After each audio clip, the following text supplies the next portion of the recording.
Avelao Hitia tô tsy nisy intsony te zao tontolo izao babo avy atrany tsy te ahalala izay miandry fa aleo aho hitia ianao tony aiai aza sesikao izay mombay fafantaro kely aloha ty voadala tokoa ka aleo aho hitia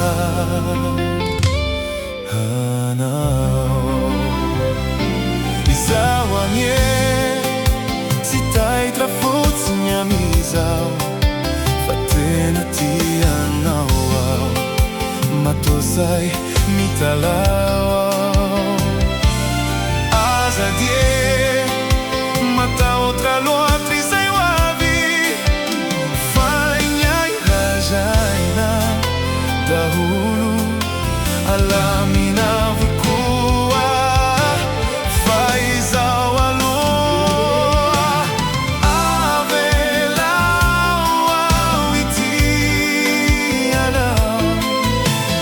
dia mba ho tony ao anaty qua ninona zay mbola eritreritrao Avelao Aho Hitia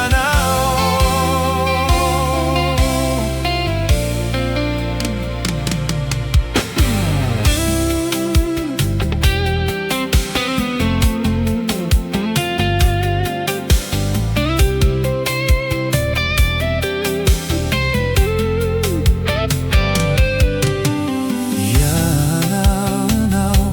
tony aiai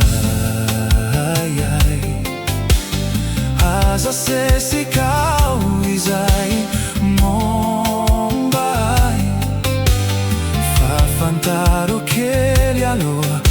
ty voadala tokoa ka aleo aho hitia